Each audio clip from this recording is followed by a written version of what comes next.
Здравейте, приятели! Днес ще приготвим соленки с тесто, сирене и кашкавал. Пресявате си около килограм брашно. Счукваме и 2 яйца.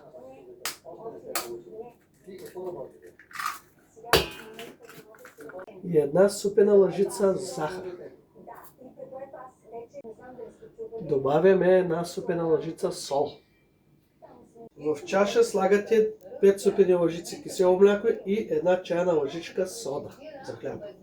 И бъркате хубаво, докато шупне. Разбиваме леко и 2 яйчица в кладенчето с брашното. И към тях прибавяме киселото мляко и содата.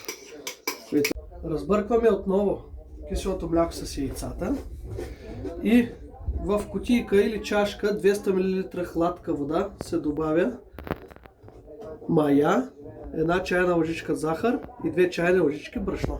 И това постепенно се добавя към брашното. И почваме да бъркаме. Аз по принцип го правя с дървена лъжица, кой както го харесва, така да прави. Бъркаме докато оберем тестото и след това започваме да месим. Брашняваме си плота. Обилно с брашно. Вземаме вече полуготовото тесто и започваме още да го месим, докато не стане гладко. След като замешате гладко тесто, го прехвърляте в намазнена купа и го ставате да си почини. Завито с стреч фолио. След като втаса тестото, го слагате на плота и започвате да го разточвате. Дебелината на кората около 1 см. Не повече. И не по-малко. След като разточите, се намазва с разтопено краве масло. Самата кора. Обел. Не стъргвате си сирене. И слагате от едната страна на кората. Така хубаво. Без да жалите. И настърган кашкавал. Пак по същия начин. Върху сиреното от едната страна на кората. И сгъвате на 2.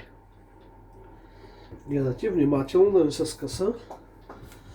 И отново разточвате, да може да се разнесе и самата планка и да стане пак по-тънко, около 1 см.